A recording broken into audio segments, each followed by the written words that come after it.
He called her the cleaning lady. He never bothered to remember her name. To him, she was just another pair of hands, invisible in the marble halls of his empire, until the moment she took command of the room and saved everything he had ever built. And his life. But by then, it was already too late to erase the things he had said to her. This is not just a story about corporate power or a CEO's downfall. It's a story about arrogance and blindness. About the silent strength of a woman forced to swallow her pride every day, until fate gave her the one moment where she no longer had to. She didn't ask for revenge. She didn't need applause. She simply revealed the truth. And it shattered his world. Patricio Herrera stood at the 52nd floor of his glass tower, sipping his imported espresso, watching the ants crawl below. People, he called them. At 48, he owned more real estate than most governments. He didn't negotiate, he dictated, and he believed that anyone who mopped floors or scrubbed his windows was exactly where they belonged. So when Luz Maria walked into his office for the first time, pushing a spotless cleaning cart, he didn't see a person. He saw a role, a disposable one. You finished grade school? He asked. Not because he cared, but because humiliation was part of the job description, for her.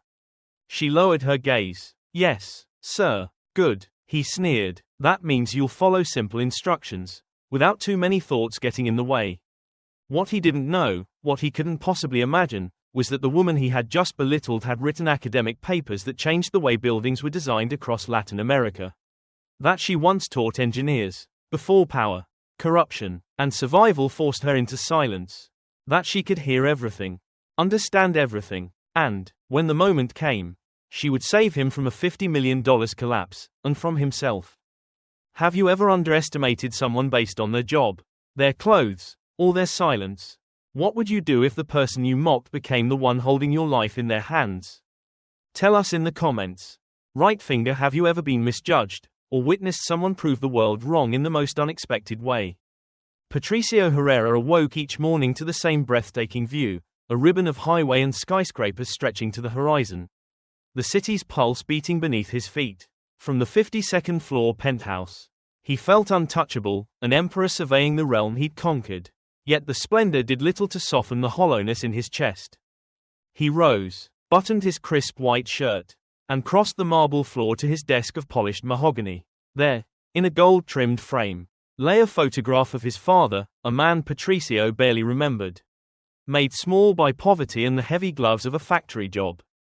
He had promised himself, even as a boy, he would never be small. No one would ever diminish him again. By the time he was 20, Patricio had bulldozed his way into real estate, demolishing old tenements to erect gleaming towers. At 48, his empire crowned the skyline of 3 cities. He traded handshakes over multi-million-dollar deals without a flicker of hesitation. Compassion, he believed, belonged to those who couldn't afford indifference. He pressed the intercom. Send her up, he said, a curt order directed at Monique, his assistant, whose quiet efficiency offended him only slightly less than politeness. Monique hesitated, she had grown wise to his moods.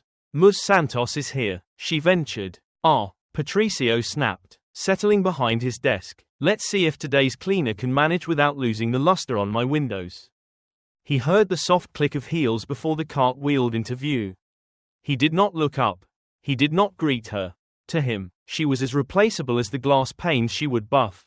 Yet there was something in the measured precision of her footsteps, a serenity in her bowed head, that prickled his vanity. He ignored it. When she knelt by the floor-to-ceiling windows, Patricio watched his reflection slump beside her, a man in a tailored suit and expensive cufflinks, staring at his own portrait of triumph. He envied her composure. It was the composure of someone accustomed to erasure, someone who understood that power loves to humiliate. He cleared his throat. Keep your voice down, he said, as though she had been singing. I can't have the slightest clink of a spray bottle interrupting my conference call. She paused, as if acknowledging a request, then resumed her work with silence so complete it shamed the din of his own thoughts. His pride flared. He leaned forward, fixing her with a stare that demanded defeat. I hope you understand English, he continued. I wouldn't want you to miss the critical details of your property holdings. Yes, sir. Her answer came without hesitation, but her tone was level, neither subservient nor rebellious. It was the kind of tone that belonged to someone who had nothing left to lose. He closed his eyes. The memory of his father's failed business flickered behind his lids, heat from furnaces staining his cheeks. The clang of metal falling in the night. Hungry children waiting for crumbs. His father's shame had been a harvest of whispers in low corridors. He had vowed never to kneel for scraps again. In his ascent, he'd built walls around his heart, brick by brick, and yet he recognized something in this woman's stillness, the same resolve that had driven him. She was not merely surviving, she was thriving in invisibility. The thought stung. Your education? He asked at last. Voice rough. Tell me where you studied. She straightened, meeting his gaze for the first time. Her eyes were soft but unwavering. Primary school, sir, she said. Primary school. The words echoed in his mind like a verdict. He smiled with practiced cruelty. Perfect, he said. No need for higher thinking, just do what you're told. She bowed her head again, but her fingers did not tremble. He felt the pulse of her dignity echoing through the room, and it infuriated him. He turned back to his computer, suppressing the tremor of shame. It was a luxury he could not afford to indulge. He would show her that mercy was weakness, power was absolute. He would break her spirit, as he had broken thousands before. The city was his dominion, and in his mind, dominion demanded obeisance. But as he heard her soft exhale of practiced grace, something deep inside him roused, a flicker of guilt he had long since buried beneath layers of ambition. It was the same guilty ember he had felt when his father's factory closed. When his mother wept for their future, he had crushed that ember with the stone of his success. But it still smoldered. He swallowed. Finish the windows, he said, his tone colder than before. Of course, sir. Her calm voice held no resentment, only the quiet knowledge that the world could not trivialize her worth. Patricio turned to the dull gleam of his city again, convincing himself that this was business, not personal, yet he sensed the beginning of an upheaval, a challenge he had not anticipated. The first day on the 52nd floor had proven one thing, beneath the suit and the steel. He was not invincible, and the woman who scrubbed his glass would soon reveal just how fragile his empire truly was. As the last rays of morning sun slipped across the marble floor, Patricio steeled himself. He could not allow this intruder, this so-called cleaning lady, to undermine his authority. He had survived betrayals far more insidious, and he would survive this. But destiny had other plans. Luz Maria Santos inhaled the antiseptic chill of the hallway before stepping into Patricio Herrera's office. Every day until now, she had practiced this ritual, steadying her heartbeat, smoothing her uniform, and rehearsing the polite silence that kept her alive in a world determined to erase her voice. At 45, she carried the weight of two lives, her own, fractured by betrayal, and her daughter's, blossoming in a world she'd fought to open. As she rolled in her meticulously arranged cleaning cart, each bottle, each cloth in its exact place, memories came unbidden. Lectures she once delivered to eager students, peer review sessions where her name graced academic journals, all reduced to a footnote in a resume no one would bother to read. She paused at the threshold. Beyond lay the man who saw her as nothing more than a pair of hands. He had probably already forgotten her name. To him, she was disposable, and yet she would not break. Not today, not ever again. She slipped inside, bowing her head with the grace of someone who had learned that dignity is not given, but claimed, in the quietest of actions. He watched her without watching, a predator sizing up prey. When he barked, don't even think of speaking. She closed her mouth but not her mind. Inside, a storm raged, a tempest of pride, anger, and a flicker of vengeance she refused to unleash. For if she weaponized her pain, she would lose what little softness remained. Instead, she chose patience. Each swipe of her mop became an act of defiance. The gleam she left behind was her signature, an unspoken promise that brilliance cannot be scrubbed away. And when he questioned her education, demanding proof of her worth, she answered with calm accuracy, primary school. Sir, the words stung like salt in an open wound. But she swallowed the fire. Because she was more than a title, more than the sum of her degrees. Her mind was a vault of knowledge he could never fathom, until he had no choice but to. In the hush that followed, she heard his heavy breathing, a crack in his armor. He thought he'd broken her. Instead, he had revealed his own vulnerability. Tomorrow, when his empire trembled under the weight of its own ambition, she would step forward, not as the invisible guardian of his windows, but as the architect of his salvation. The morning began like any other, Patricio Herrera reviewing market trends. His gleaming skyline spread out below him, but as the clock struck 9 o'clock, the calm shattered. His phone buzzed with an urgent message from Fernando Castillo, his partner. Structural irregularities in Ciudad Esmeralda. We risk collapse. In an instant, Patricio's world narrowed to a single thought: disaster. His heart hammered as he paced behind his desk, the walls of his sanctuary morphing into a prison. Every decision he had ever made, every demolished building, every contract, now teetered on the edge of ruin. He gathered his 5 top engineers in the boardroom. Their faces, usually masks of corporate pride, were etched with fear. Complex calculations and soil density reports spread across the table, but none offered a clear solution. The room's tension was a living thing, coiling tighter with every unanswered question. Patricio closed his eyes. He could almost hear the factory sirens from his childhood, the very ones that drove him to build an empire so unassailable. Now, a single miscalculation threatened to obliterate everything. Shame and panic warred in his chest. How could he, a man who mastered cities, be undone by the ground beneath them? He returned to his office, voice hollow as he barked. Bring her in. Las Maria Santos entered, cart in tow, her expression unreadable. Patricio barely looked up. You overheard, he said curtly. What does a cleaning lady know of soil mechanics? She paused at the window, touching the same polished glass she'd buffed 100 times. In her mind flitted formulas and models, years of study he had dismissed. She met his gaze, calm as the eye of a storm. I know enough, she said softly. The engineers exchanged skeptical glances as she stepped forward to the central monitor. With steady fingers, she pulled up the original geotechnical data, overlaying it with dynamic response graphs. They used S1 parameters for S3 soil. She explained, they ignored modal coupling between twin towers. Resonance amplifies seismic forces by 40%. Her voice carried an authority that belied her uniform. Patricio's jaw clenched. So this woman, the one he degraded, understood more than his entire executive team. With a few clicks, Las Maria ran a spectral analysis, illustrating how a 7.5 tremor would set the buildings swaying like pendulums in harmony.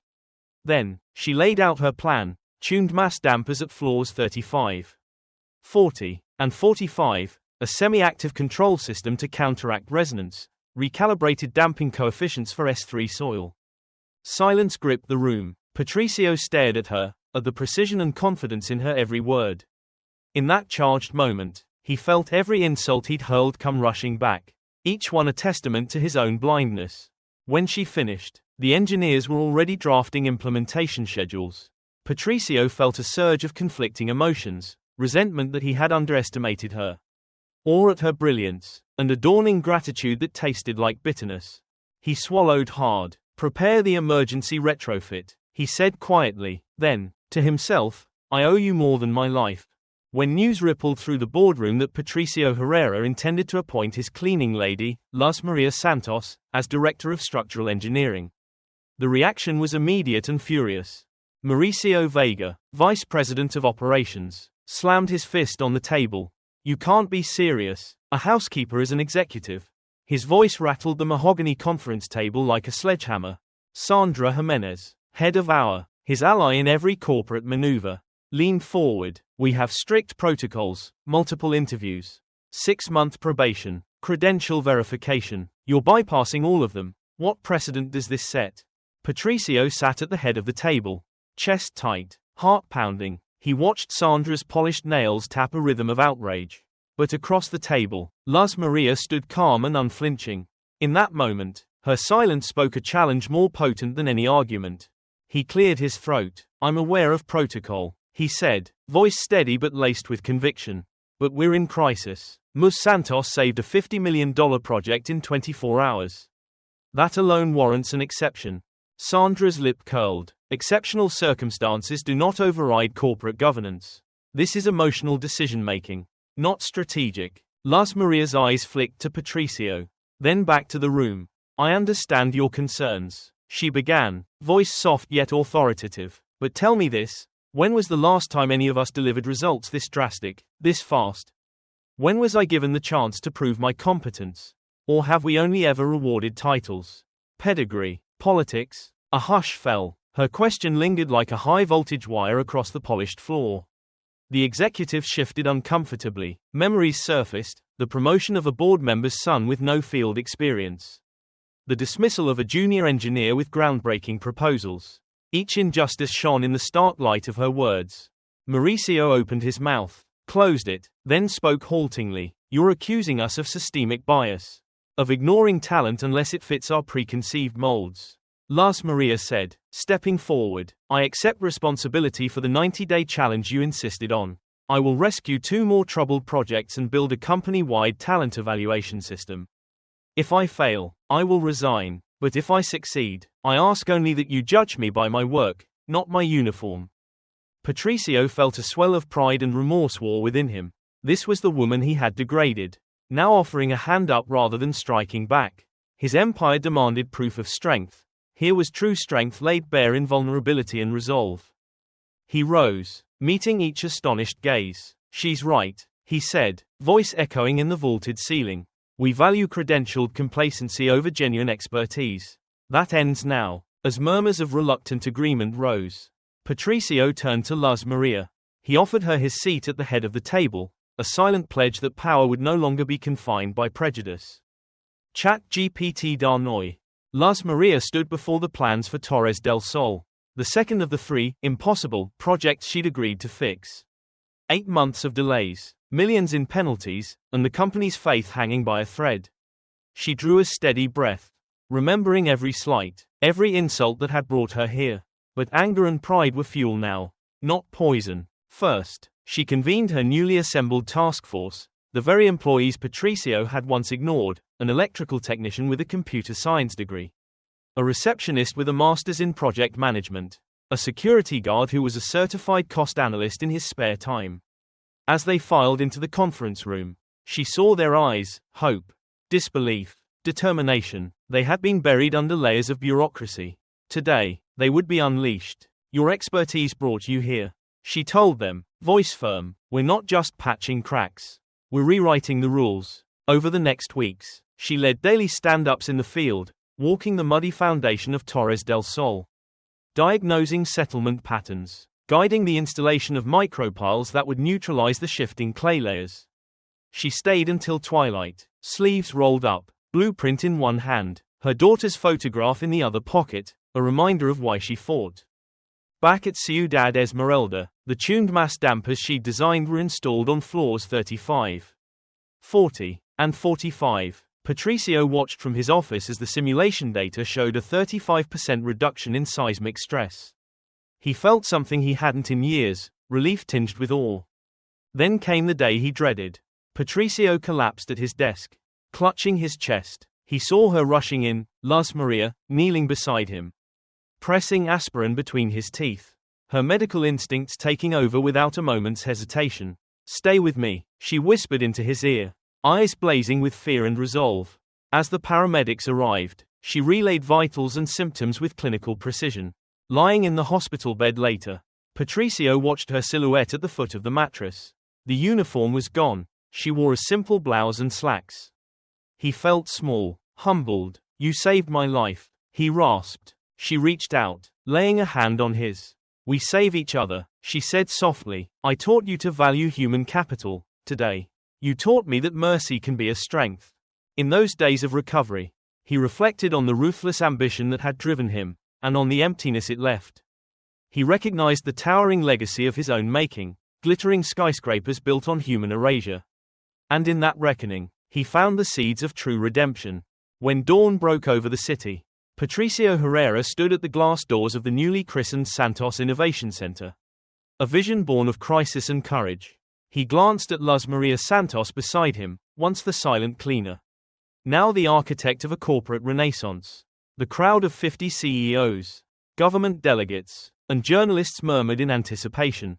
In their eyes, he saw respect, hard-won and genuine. His fingers tightened around the ribbon scissors. Memories flickered, the boy who vowed never to be small, the CEO who crushed dignity for power, the man who nearly lost everything to arrogance. The weight of those memories pressed on him.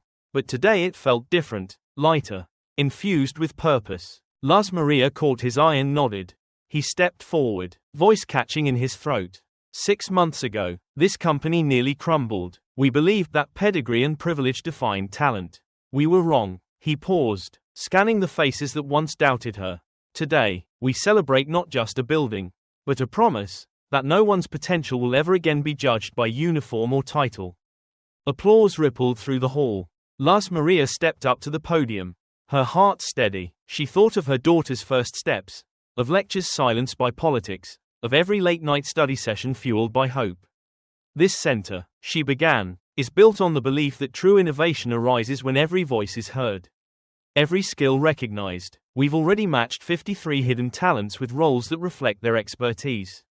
We've completed projects once deemed impossible, and we've saved lives, together. Her gaze softened as she looked at Patricio. He gave me a chance when I was invisible. I gave him a future when he thought he'd lost his own. That is the power of respect and renewal. As they cut the ribbon together, the bright morning light poured in, illuminating the auditorium of glass and steel. It was a new dawn for Herrera Construction, and perhaps for the entire industry. Later, Patricio walked with Lars Maria through the center's innovation lab, where the once ignored electrical technician demonstrated his software. The former receptionist outlined a streamlined project plan, and the cost analyst unveiled a model for sustainable budgeting.